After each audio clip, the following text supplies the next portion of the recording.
Buenas noches, hermanos, que Dios los bendiga. Hoy vamos a estar viendo el tema de los ángeles malos. La vez pasada mirábamos el tema de los ángeles, es decir, los ángeles buenos, ¿no? Y hoy vamos a ver el tema de los demonios, tratando de entrar a ciertos conceptos y a ciertas situaciones. También quiero mencionar que la próxima semana ya tenemos una pequeña prueba. Como ustedes saben, siempre a la mitad de la clase hacemos una prueba y luego al final. Y bueno, el contenido es lo que hemos estado viendo en las clases. Si ustedes miran el canal de YouTube de la escuela bíblica, pues ahí van a encontrar las clases para repasarlas, aunque muchos de ustedes pues toman nota, entonces repasen sus notas y vamos a hacer una prueba, así como siempre las hago a través ¿cómo se llama este? De Google y selección múltiple, que es el estilo que prefiero, ¿no? Bueno, y entonces vamos a tocar los diferentes temas. Hoy vamos a hablar, decía, de los ángeles malos, por decirlo así, o lo que hemos llamado los demonios. Ahora, ¿por qué vamos a ver eso precisamente?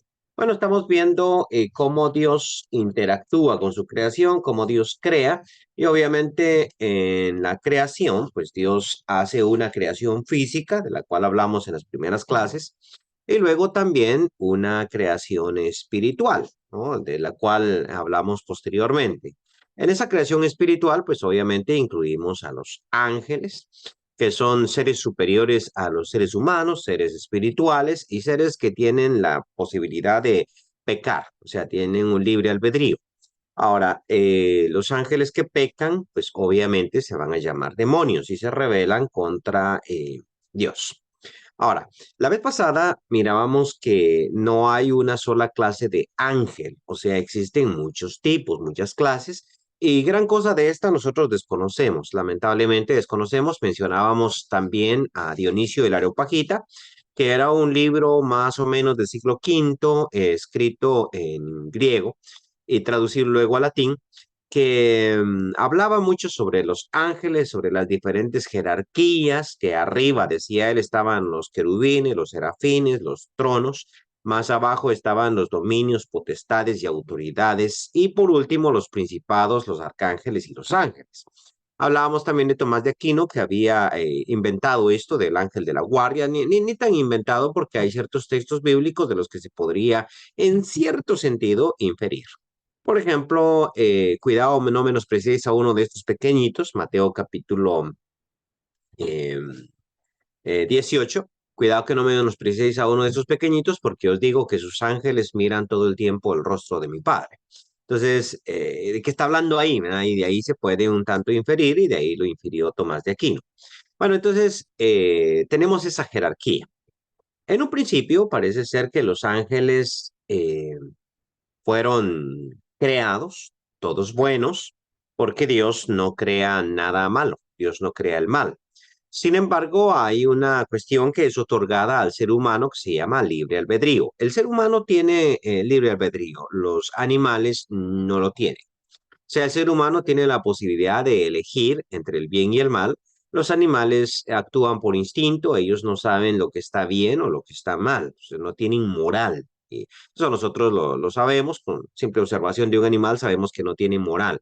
Por eso es que nunca los echan presos. Bueno, solo en Guatemala, que un perrito famoso llamado Balú estuvo preso mucho tiempo. Y era un chiste porque es que había un sacerdote católico que fue muerto. Eh, y bueno, Juan Gerardi se llamaba. Entonces fue muerto y entonces le habían encontrado los caninos de un pastor alemán en la cabeza y había un pastor alemán en la casa parroquial que se llamaba Balú, ¿no? Y entonces, mientras se averiguaba, le echaban la culpa a su co-sacerdote, bueno, este era obispo, antes le echaban la culpa a un sacerdote que se llamaba, tenía en la punta de la lengua hace un momentito, y entonces pues encerraron al sacerdote y también a su perro. Entonces era un chiste ver a Balú preso, al perrito que estaba preso, mientras se averiguaba si era culpable o no, era culpable del homicidio, ¿no? Orantes se llamaba, de apellido Orantes era cómo se llama este sacerdote. Y bueno, no les voy a contar en qué terminó la historia, ¿no? Pero generalmente esto da risa porque uno dice, un perro no puede hacer eso. También tenía un amigo que hablaba de un perro suicida, ¿no? Dice que él cuidó tanto su perrito, tanto, nunca lo castigó y una vez pues lo castigó al perro, ¿no? Y entonces el perro subió una colina y se tiró del acantilado, se suicidó porque no podía vivir la vida sabiendo que su amo lo había castigado. Bueno, estas historias dan, por decirlo así, dan risa y uno dice, oye, es cierto, no, pues nadie se la cree, ¿sí? Nadie se la cree, porque los animales no tienen uso de moral, pero el ser humano sí. Ah, Posteriormente, la próxima semana vamos a empezar a hablar del ser humano, la antropología teológica, pero el ser humano sí tiene moral. Y entonces el ser humano puede pecar. Los ángeles parece que tienen libre albedrío, es decir, Dios los crea buenos, pero al darles libre albedrío, tiene que darles la posibilidad de elección entre el bien y el mal. ¿Sí me entienden? ¿Me entienden este concepto? O sea, es decir, el mal está allí nada más como una posibilidad y es una posibilidad debido al libre albedrío. Es decir, si Dios entrega libre albedrío a la persona, entonces el sufrimiento puede acontecer. Digamos, Dios va a juzgar al mundo, sí, y lo va a juzgar en base a sus acciones. Muy bien. Entonces, pueden haber acciones buenas, pero al mismo tiempo pueden haber acciones malas. Y entonces el sufrimiento o el mal es parte de la naturaleza tal y como nosotros la vemos si el libre albedrío existe. No sé si es difícil entender este concepto, pero eso es así. Digamos, si no existe sufrimiento ni necesidad, entonces, ¿cómo puedo yo hacerle bien a mi prójimo? Es decir, si mi prójimo no está necesitado, si mi prójimo no tiene un problema, una situación difícil, ¿cómo puedo yo ayudarlo? Si no puedo ayudarlo. Entonces, para que Dios me ponga a mí a prueba, necesito dos cosas: la posibilidad de tener el dinero aquí en mi mano izquierda y al necesitado aquí en mi mano derecha para ver qué hago con lo uno y con lo otro. Entonces, el necesitado es necesario. Y luego, si Dios, por ejemplo, cada vez que alguien va a pecar, a hacer algo malo, interviene, entonces no hay sufrimiento porque ese no puede causar sufrimiento. Pero si por el contrario Dios lo deja libre para que actúe, para poder juzgarlo después en base a sus actos, entonces tiene que haber un daño colateral necesario, o sea, tiene que haber sufrimiento. Bueno, entonces volviendo acá, para que haya libre albedrío se necesita dos posibilidades: obedecer a Dios o desobedecerle, ir a favor de Dios o ir en contra de Dios.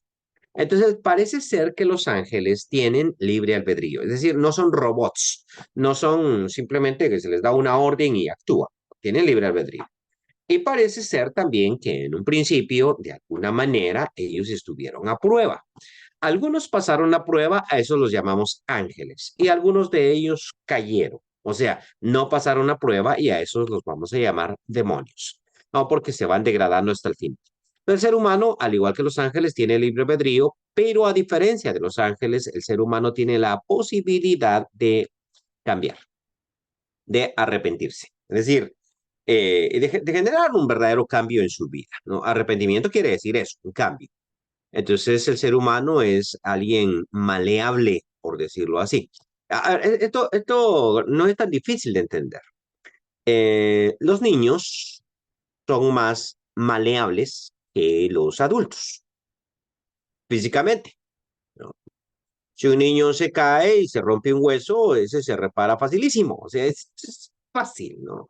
Pero si ya uno cuando tiene sus 70 años, 75 años, se cae y se fractura, uy, solucionar ese problema es bien complicado porque el ser humano va siendo menos maleable y también influenciable. O sea, el niño es muy influenciable, por eso es que el proverbio dice, instrúyelo en su camino y aun cuando fuere grande no se apartará de él.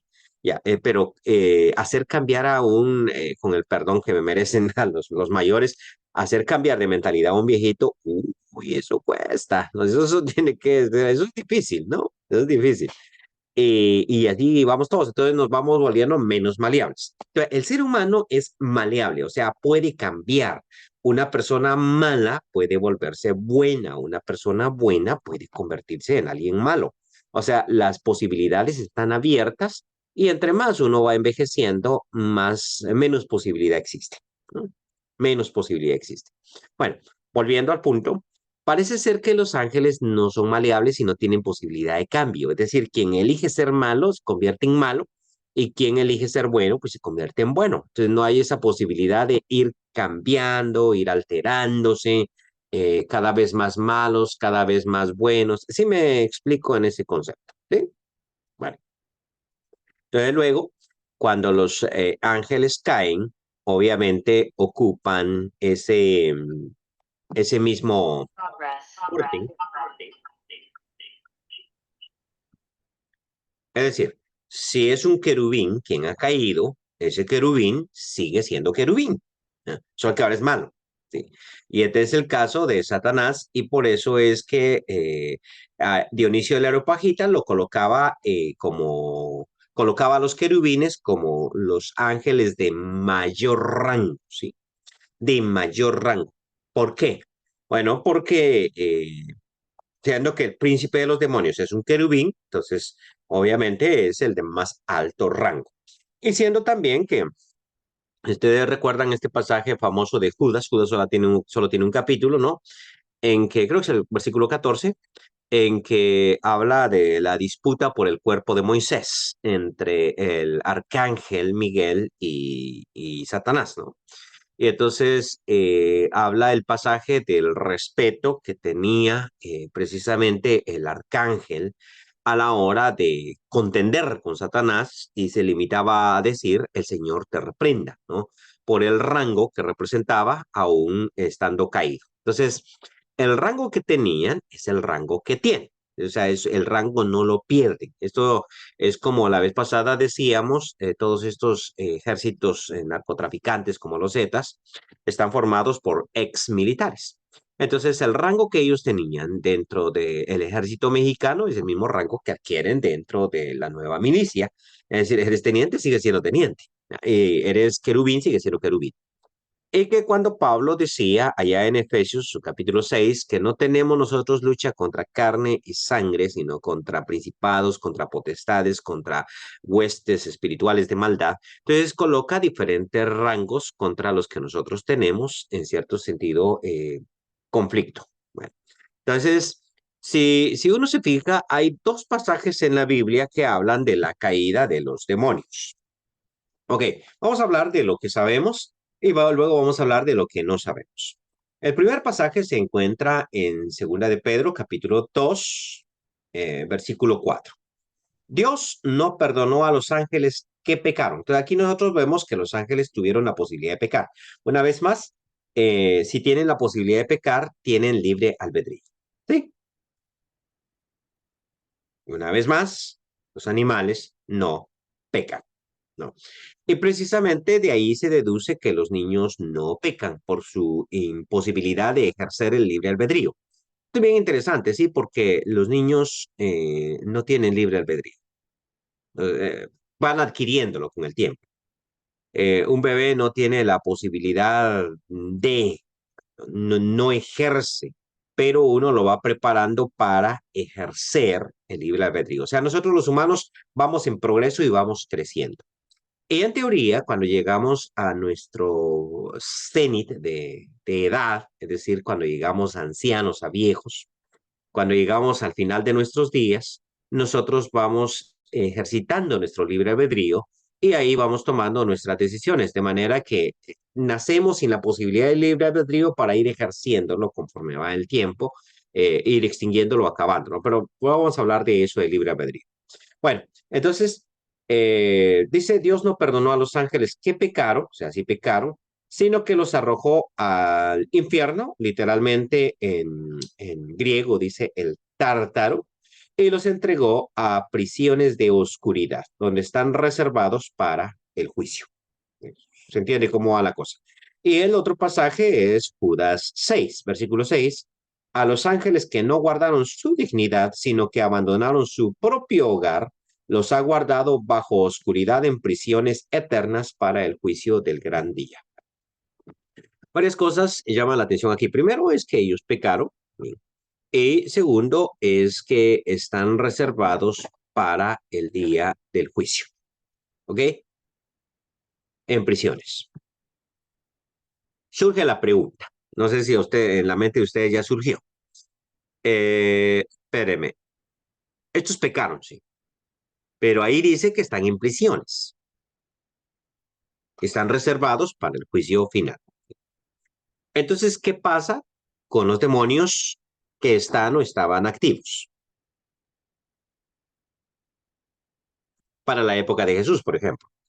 Está Satanás, ¿no? Muy activo. El mismo Pedro, pero en la primera epístola dice que nuestro adversario el diablo anda como león rugiente, buscando a quien devorar. Y luego en la época de Jesús, pues los demonios estaban sumamente activos, hasta conversaban con él, hasta un pobre individuo ahí tenía a toda una legión. ¿Cómo es eso de que están en prisiones, pero realmente están libres? Bueno, si se habían hecho esa pregunta, no sé si la habían hecho o no. Podemos solucionarlo de diferentes maneras. La primera de ellas es opinar que la Biblia, aunque no lo menciona, realmente, o sea, no lo menciona de manera explícita, de manera expresa, sí, de manera tácita o sobreentendida, dos diferentes caídas de ángeles. ¿Sí? Que, por ejemplo, el caso de Satanás y sus demonios, estamos hablando de una rebelión que se dio probablemente antes de la creación del hombre, y luego estos otros ángeles, que esté hablando de otro grupo de ángeles que cayeron después. Entonces, unos están en cárceles y otros no. Y así solucionamos el problema. Sería como una explicación. Otra explicación es la que presenta el libro de Enoch. No voy a dar mi opinión sobre él, solo me parece muy interesante. En el libro de Enoch hay ciertos ángeles que están para vigilar, son los vigilantes. Le llama generalmente los vigilantes el texto. Entonces ellos vigilan al ser humano, o sea, están para cuidar a la creación. Y luego estos ángeles empiezan a ver a las mujeres, tan requete guapas, y de alguna manera pues tienen ellos interacción sexual con las mujeres.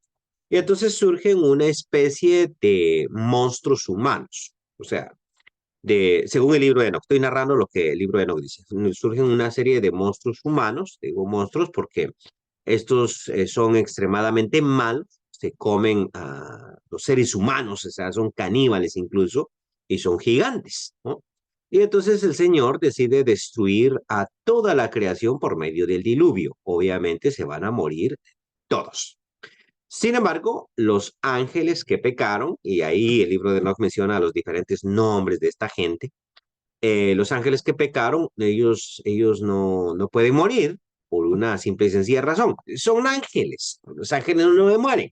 Los ángeles no son seres vivos como el ser humano, esos que nacen, crecen, se reproducen y mueren, sino que son espíritus y por ser espíritus, pues ellos van a prisiones de oscuridad y según el libro de Enoch, esas prisiones de oscuridad están ahí al norte del lago de Galilea.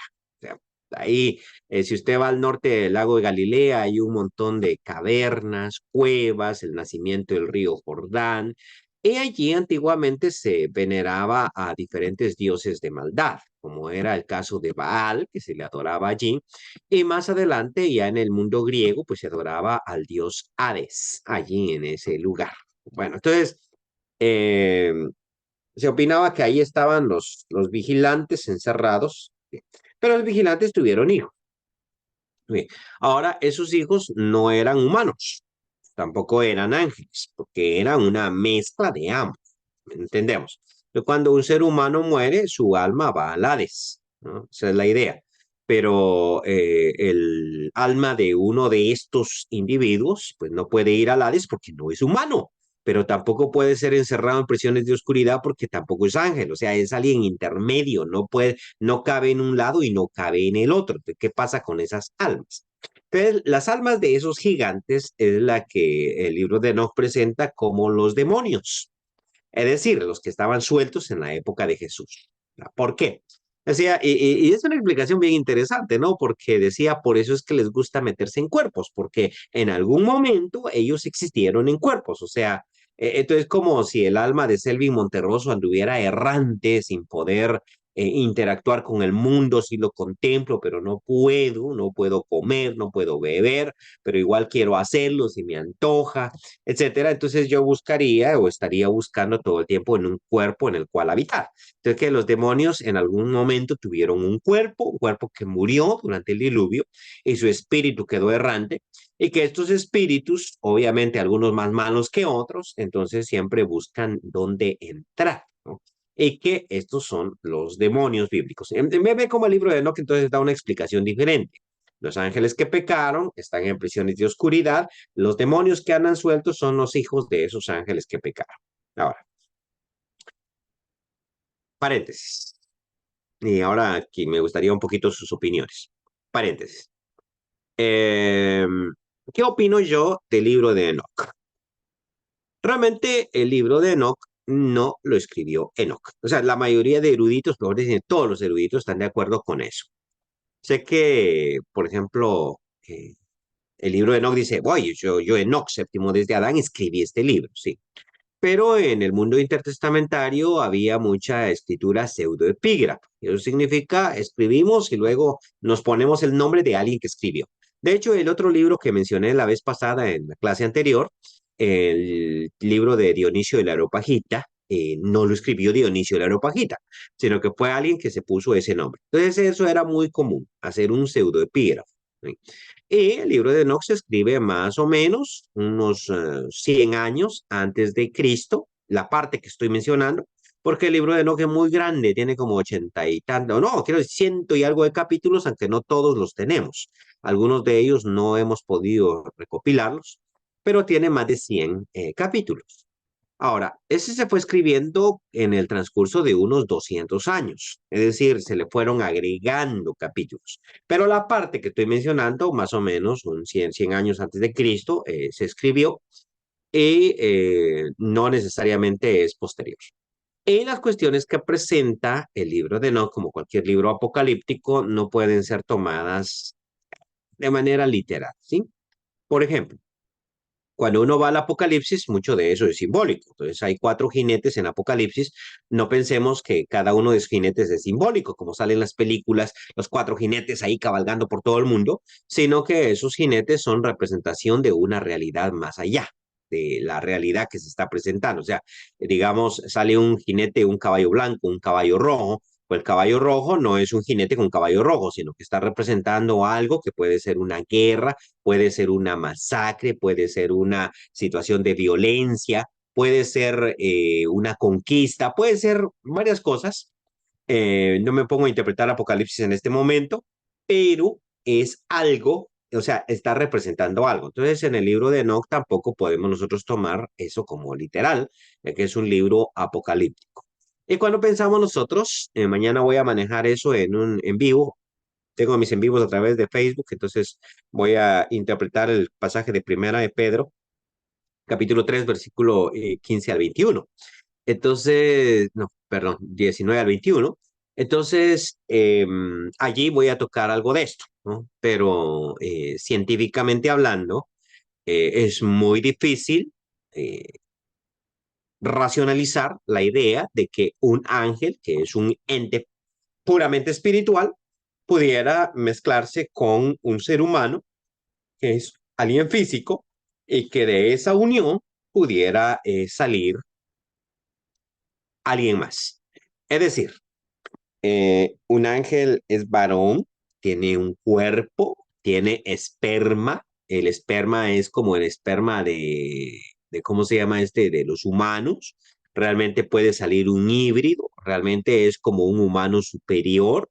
Porque esto pasa en ciertas especies de animales, ustedes saben. Por ejemplo, usted no puede mezclar a un perro con un caballo, pero sí puede mezclar a un caballo con un asno. Y lo que sale es una mula, un, un macho, como le llamen en ciertos países, usted sí puede mezclar un león con un tigre, ¿no? Y nace una cosa que le llaman ligre, o creo que es tilión, no sé cómo le llaman también, pero que es un híbrido, y ese híbrido no puede mezclarse, pero es un es un león extremadamente grande, ¿no? Que sale de esa mezcla.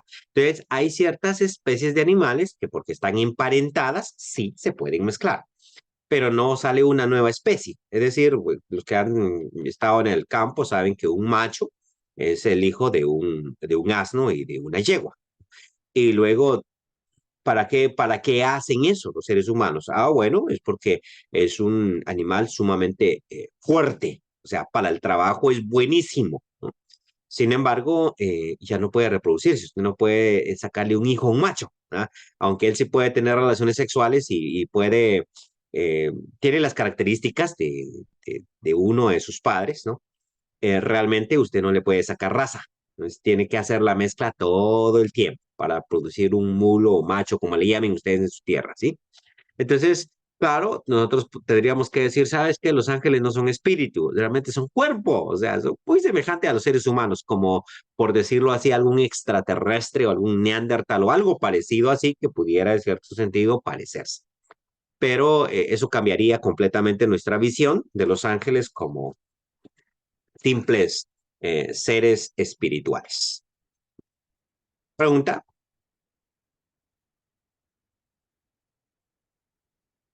Hablemos un poquito entonces de Satanás, príncipe de los demonios. Eh, los demonios tienen un orden, muy bien, según la Biblia, y tienen a un jefe, según la Biblia. Parece que tienen jerarquía, la Biblia no lo dice, pero eso parece, o sea, si hay un jefe, pues tiene que haber un subjefe y etcétera, ¿no? Tienen que haber, e incluso Lucas habla de la posibilidad de demonios más malos, ¿no? ¿Recuerdan ustedes el pasaje famoso de cuando viene el demonio, cuando es expulsado, sale, recorre la tierra y luego cuando encuentra su casa vacía y adornada y está barrida, pues se busca a otros 7 más malos que él y el estado de este hombre viene a ser peor que el anterior. Entonces, parece que hay cierta jerarquía. Al jefe de los demonios se le ha llamado generalmente Satán. Entonces, Satán viene ¿cómo se llama este? Del hebreo, así se dice, Satán. Y eso cuando se pasó al griego, entonces se le llamó Satanás. O sea, cuando nosotros tenemos en el Nuevo Testamento Satanás, solo es la transliteración del hebreo Satán, ¿sí? Es decir, cuando pasamos de un idioma a otro, generamos esos cambios, ¿no? Digamos, eh, en inglés se dice car, ¿no? Pero en español nosotros decimos carro. Entonces le hacemos un cambio para que se españolice, ¿no? Porque nuestro español no termina en consonante y no termina en vocal, generalmente las palabras. ¿No?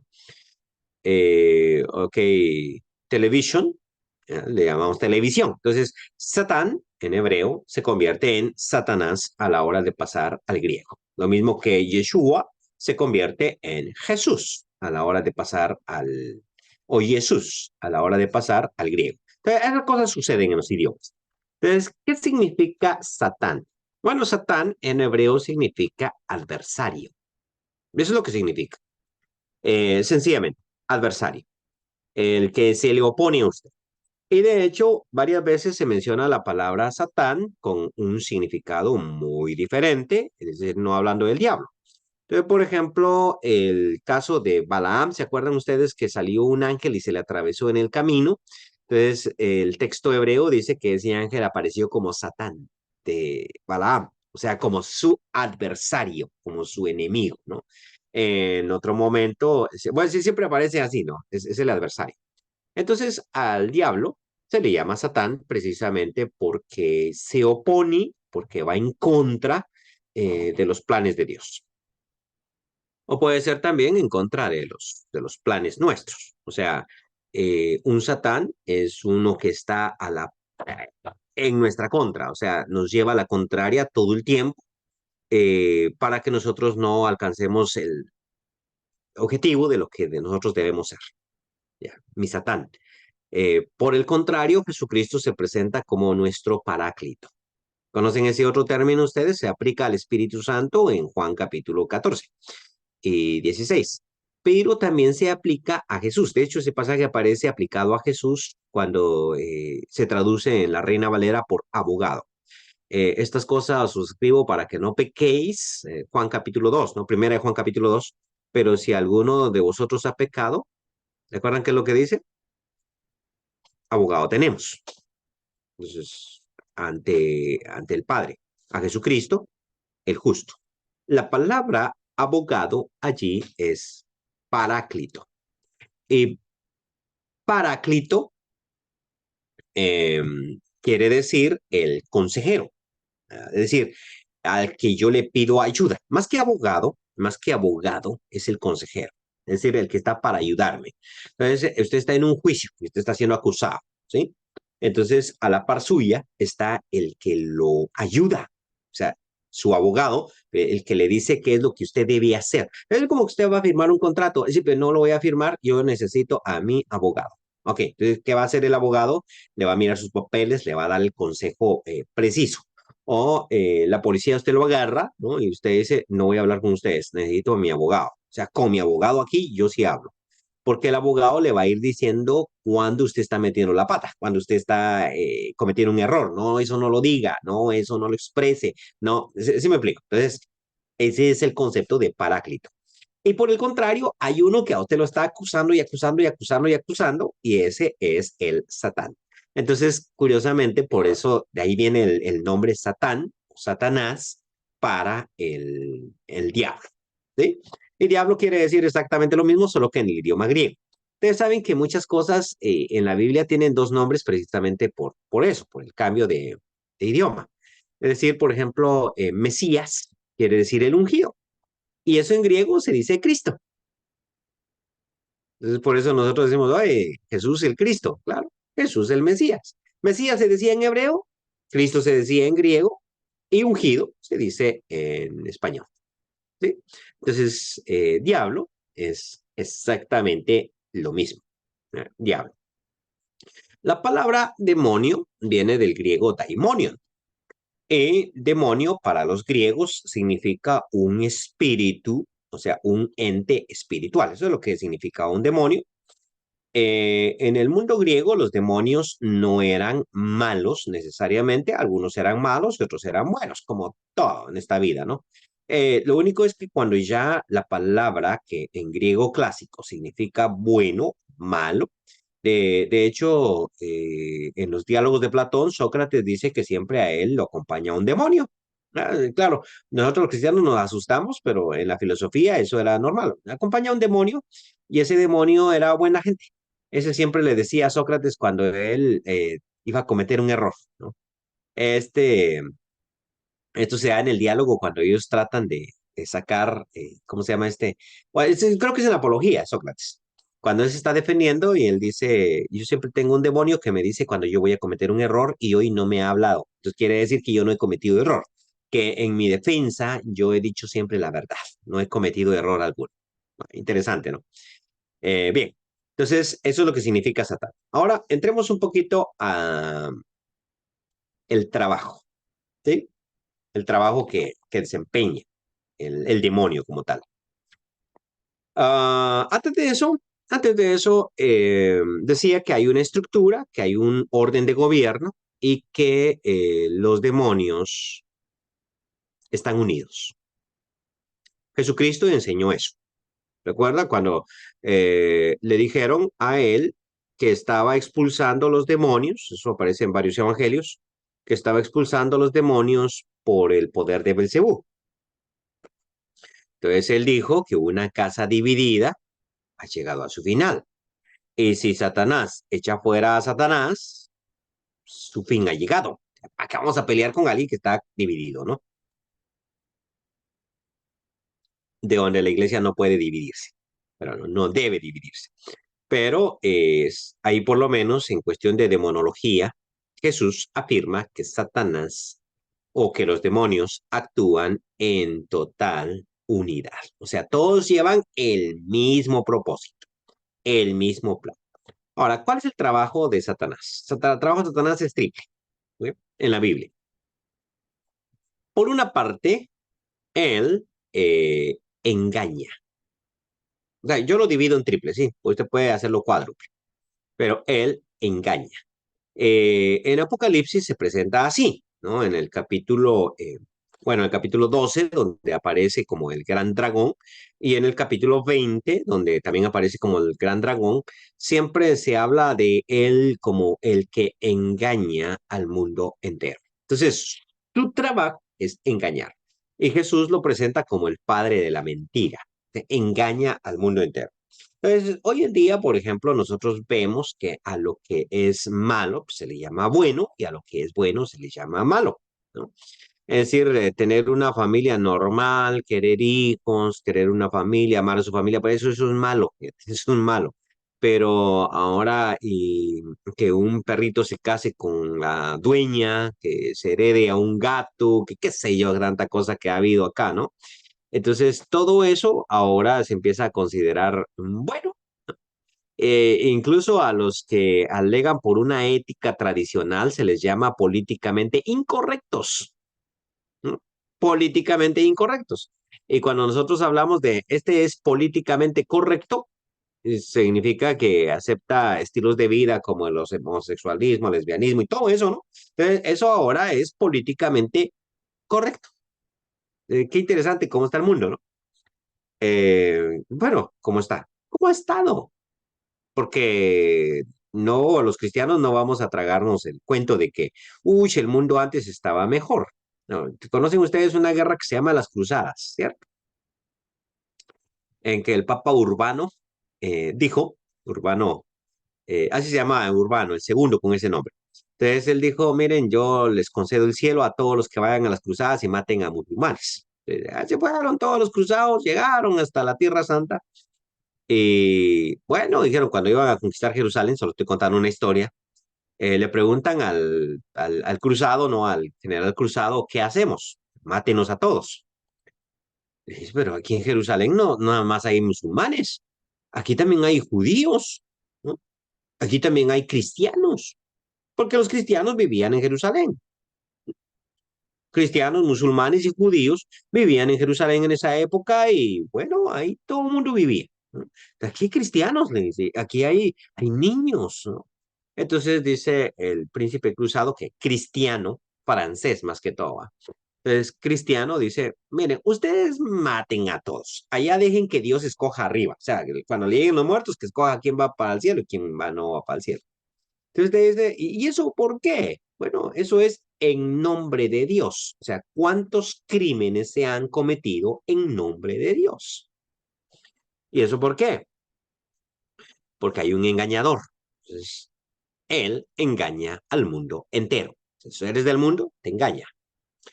A la iglesia y a la iglesia verdadera no puede engañarla. O sea, Satanás engaña al mundo. Muy bien. Pero a Selvin Monterroso no puede engañar porque es miembro de la iglesia. O a la iglesia no puede engañar.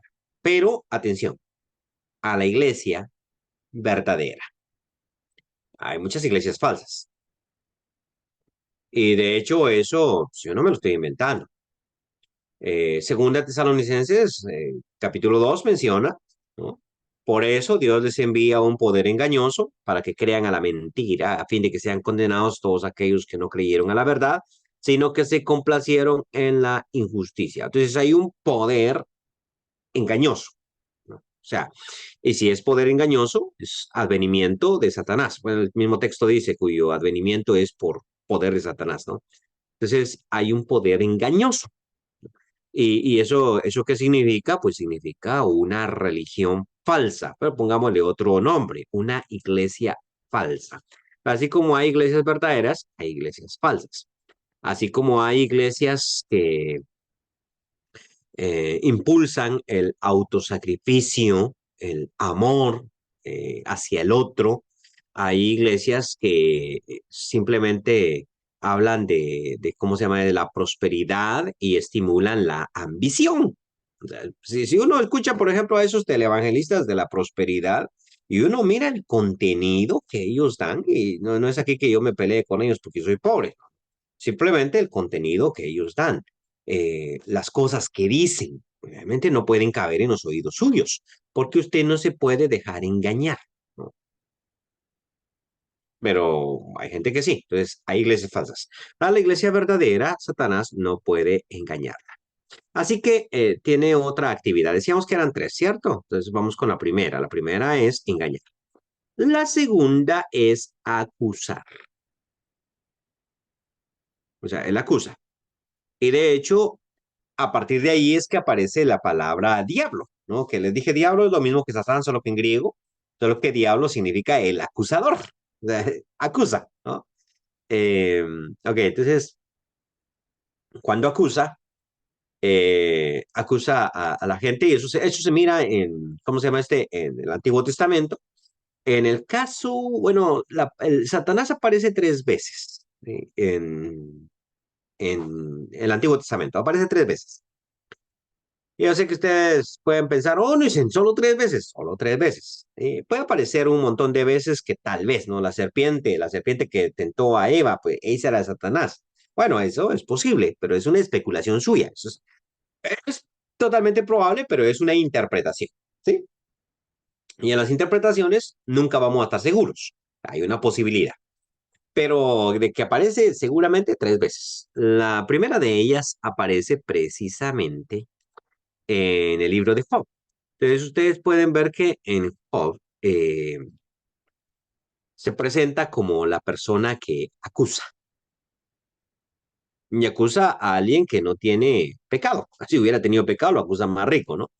Pero acusa a alguien que no tiene pecado y eso cimentando en el Señor la desconfianza, ¿no?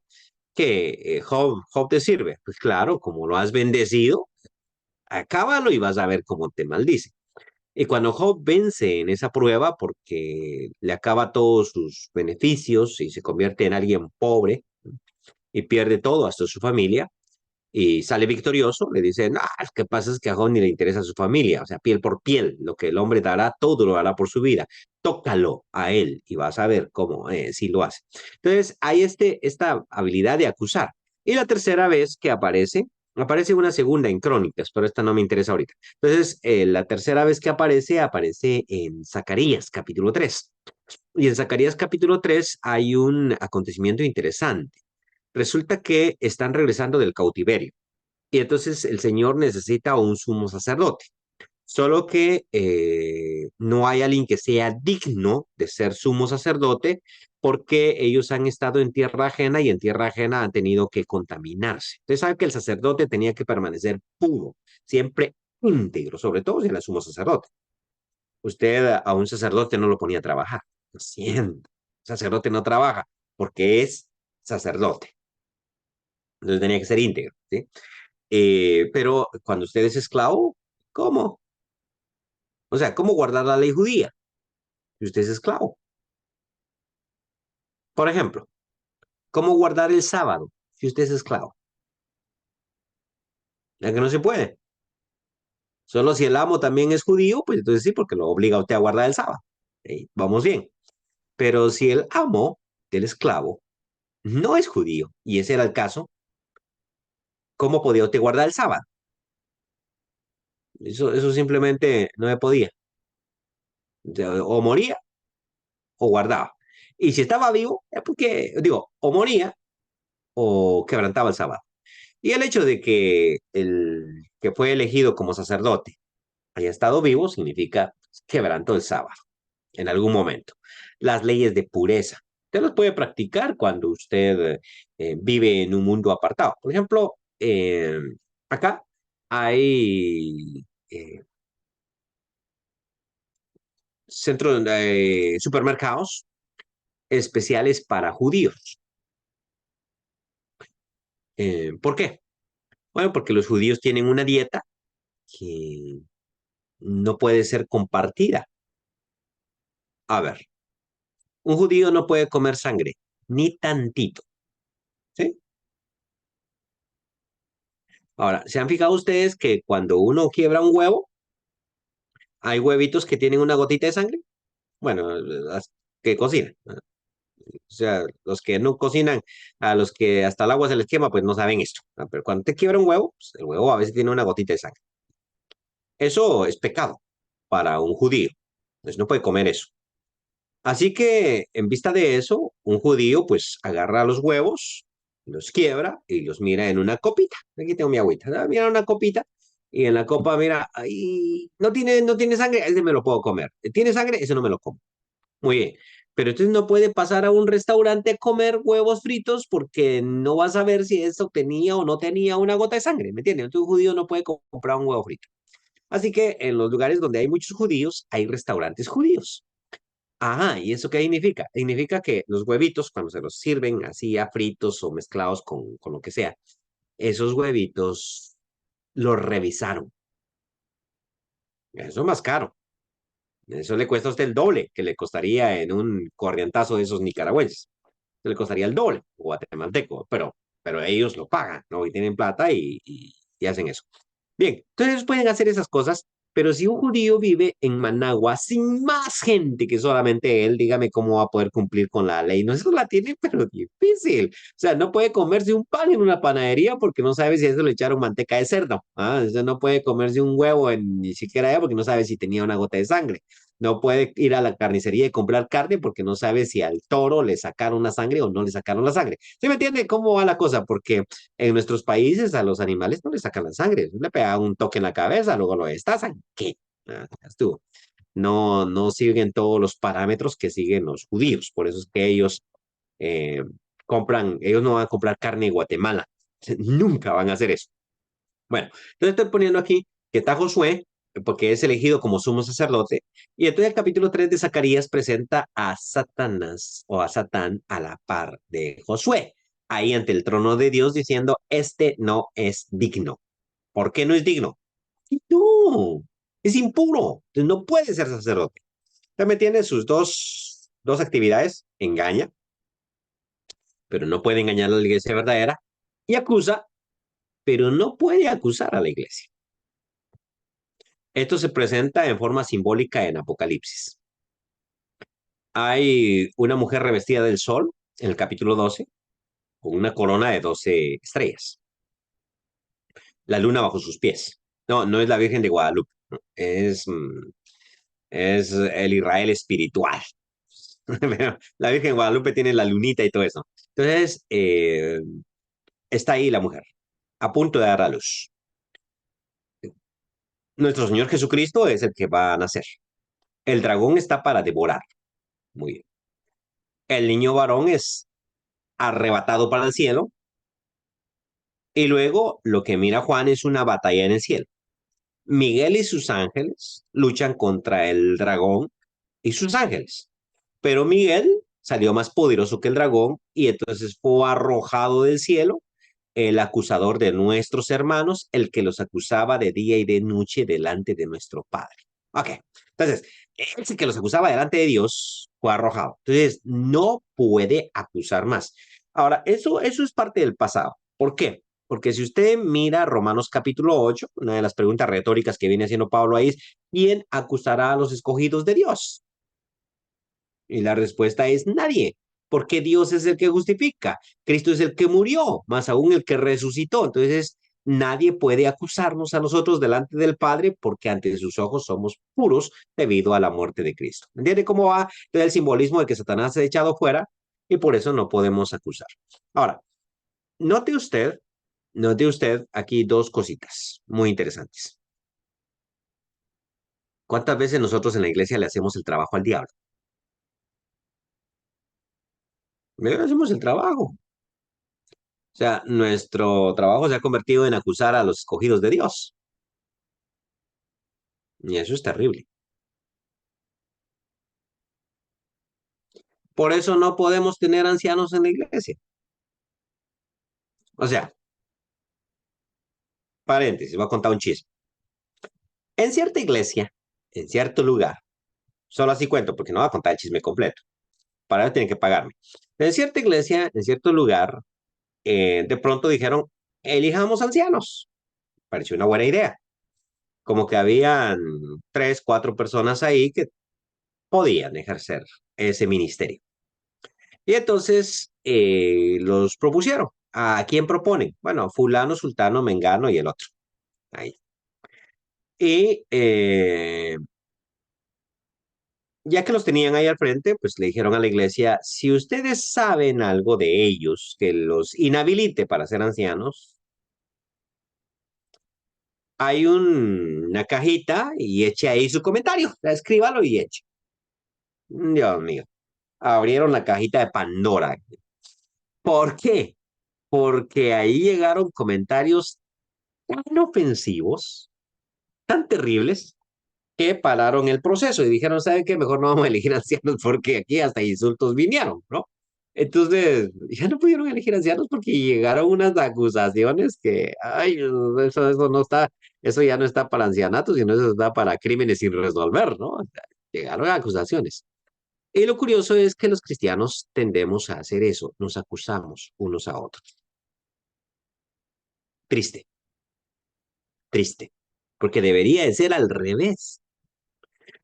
Uno de esos individuos en una de esas iglesias que quería ser anciano, pero no podía porque el hijo deseaba, el hijo daba mucho que desear. Y todavía.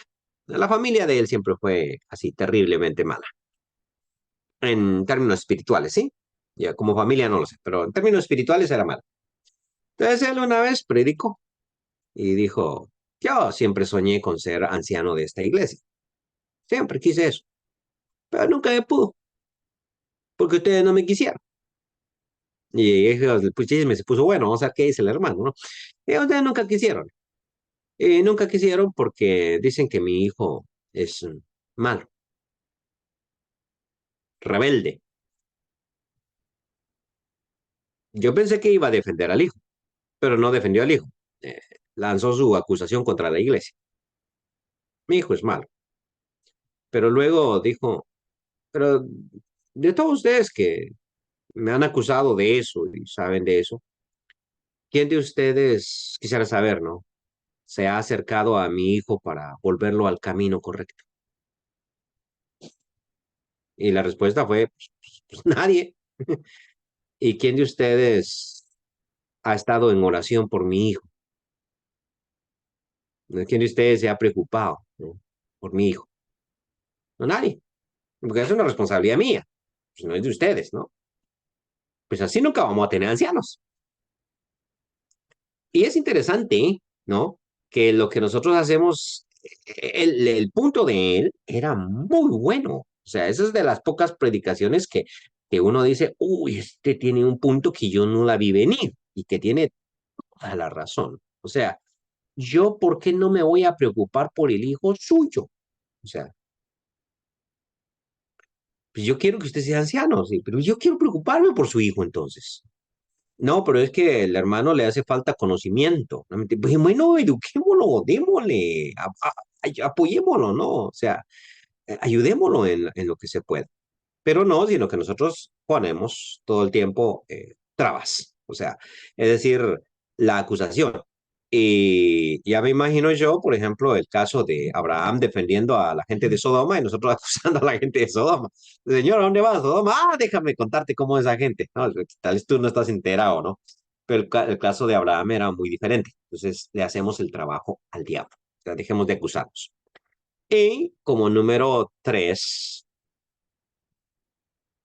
ya que el diablo no puede, ¿cómo se llama este? No puede eh, engañarnos y no puede acusarnos, va a recurrir a la tentación. Ahora, tentación yo quiero ampliar el concepto. Por eso dije algunos ponen cuatro o más trabajos, ¿no? Yo quiero ampliar el concepto. Tentación en griego es peirazo. Y peirazo quiere decir yo pongo una prueba,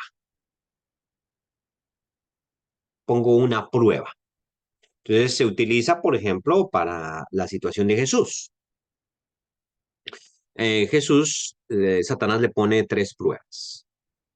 Tiene hambre y le dice, haz que esas piedras se conviertan en pan.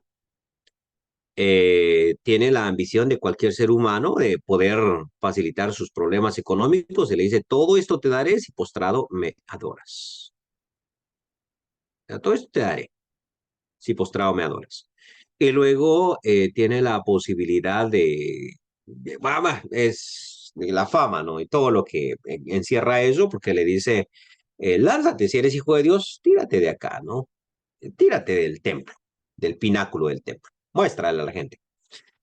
Bueno, eh, no solamente allí. Luego Jesús le dijo, vete, vete, Satanás, ¿no? Y entonces Satanás lo abandona por un tiempo, pero luego se le aparece una vez más. Él aparece en Pedro, cuando le dice, no seas demasiado malo contigo mismo. Jesús tiene que decirle, apártate de mí, Satanás, porque me eres tropiezo. Entonces, Satanás tiene un propósito bien decidido y es evitar la cruz a toda costa. Evitar la cruz. La cruz es el autosacrificio, ¿cierto? ¿Cómo evitamos la cruz? Vamos a evitarla. E incluso la traición de Judas tiene que ver con eso, ¿no? Porque uno dice, oye, Satanás se equivocó porque Judas traicionó a Jesús, lo entregó y entonces precipitó la crucifixión. Entonces, ¿qué? Cuando estaba en Pedro, él estaba evitando la cruz, pero cuando ya está en Judas, está precipitando la cruz, como que Satanás aquí se engaña, se equivoca, o sea, como que no sabe cómo pelear. ¿No? No, no crea que él no sabe cómo pelear, él es mucho más inteligente que cualquiera de nosotros. O sea, ahí estamos hablando de un ente superior. O sea, no estoy hablando ahí estoy hablando de un niño, un tonto que no sabe. No, él es muy inteligente. Y de hecho, en ambos casos, él está tratando de estorbar la cruz. ¿Por qué? Porque moriría usted. O sea, este es un punto. Yo lo he visto en predicadores, en ancianos de la iglesia cómo terminan sus días totalmente tristes y amargados, porque Satanás ganó la batalla. Déjeme contarles. Hay una persona en Guatemala que yo admiré mucho en mis años de jovencito, de niño. Admiré mucho por el sacrificio, por el esfuerzo, por todo lo que él dio por la iglesia. Todo lo que él dio por la iglesia. Que fue mucho. Espero que el Señor reconozca toda esa labor. Sin embargo, tenía un problemita el hermano. Era de esos hermanos caciques, le llamamos nosotros, ¿no? No sueltan el púlpito para nada, ¿no? Y no sueltan las decisiones y la iglesia necesita renovarse, necesita cambiar. Así es de que a quien no suelta el trono, pues lo van a destronar. O sea, eso es así. La única manera en que no lo destronen a uno es que uno sepa cuándo ceder, ¿no? Entonces, pues a él le dijeron los hermanos que soltara, que ya no. Y él simplemente no los perdonó. O sea, como que me dieron golpe de estado, yo no los perdono. Y terminó sin reunirse. O sea, terminó sin congregarse. Así murió él, así murió su esposa. Muy triste, ¿no? Pensar en uno de los próceres que uno admira y luego termina enemistado con la iglesia y diciendo que la iglesia realmente nunca reconoció lo que él era. Porque déjenme decirles que sí duele. O sea, y yo no voy a presentarme aquí como alguien que no siente su dolorcito, ¿no? Sí duele cuando usted se ha sacrificado por la iglesia y nadie le agradece. Más bien critican su trabajo. Más bien todo lo que usted se esmeró, todo, ya usted hizo la comida, usted sirvió, usted todo. Y el comentario que escuchó fue, le echó demasiada sal, no sirvió. Ah, mejor no les doy nada. O sea, ¿me entiende cuál es la acción humana? Ahora, yo no hay nada. Entonces, ¿por quién está muriendo Cristo? ¿Por Pedro que lo negó o por Judas que lo entregó? ¿Me entiende por qué Satanás actúa en ambos? O sea, la situación que él tiene es estorbemos la cruz, estorbemos al autosacrificio, o sea, tentemos, ¿no? Eso es tentación. Entonces, la última tentación de Cristo es yo por quién muero. ¿Yo por quién? Y la respuesta es muero, muero por mí mismo. O sea, esa es la cuestión del autosacrificio. Lo llevamos hasta las últimas consecuencias. No son los clavos lo que lo detienen, no es eso, sino es su meta, su resiliencia, ¿no? Y eso tiene que ver con nosotros también. ¿A quién servimos? ¿A Cristo o a la iglesia? Es un buen punto. A los dos, sí, pero es a Cristo primero. Entonces, la decepción nunca tiene que venir a nosotros. Usted me lo agradece o no me lo agradece, no importa, yo lo voy a hacer, porque yo nací para esto. Este es mi punto, este es mi enfoque. Entonces, Satanás no me va a vencer. Ok, ahora, la cuarta, que yo enfoco en la misma, es la cuestión de la persecución. O sea, Satanás persigue, pero eso en griego también es peirazo. Es la misma cuestión de pongo la prueba, pongo la trampa. Es decir, cuando usted es perseguido por su fe, la tentación es una tentación, es retroceder, es regresar. O sea, es fácil servir al Señor, por ejemplo, cuando usted está con el estómago lleno, pero cuando usted está con el estómago vacío es muy difícil. Y cuando una cosa está relacionada con la otra, es más complicado todavía. Perdí mi trabajo, ¿por qué? Porque soy cristiano. Perdí mi trabajo, ¿por qué? Porque yo no quiero trabajar los domingos. Quiero reunirme con la iglesia.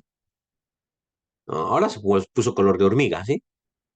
Entonces, ese es el trabajo de Satanás. Y ese es el que mayor más desencadena contra la iglesia porque, puesto que no puede engañarla, porque la iglesia es baluarte de la verdad, columna y baluarte de la verdad, no puede ser engañada. Y puesto que no puede acusarla, porque nadie puede acusar a los escogidos de Dios desde que Cristo murió por nosotros, entonces te tiento y te persigo. O sea, la persecución es un tipo de tentación. Y por eso es que en Apocalipsis el diablo baja furioso y lo que se oye es, ay de los moradores de la tierra, porque ha bajado el diablo sabiendo que tiene poco tiempo, ¿no? O sea, hay de ellos porque desata la gran persecución contra la iglesia debido a que ya no puede, o sea, es su última herramienta. ¿Preguntas, comentarios?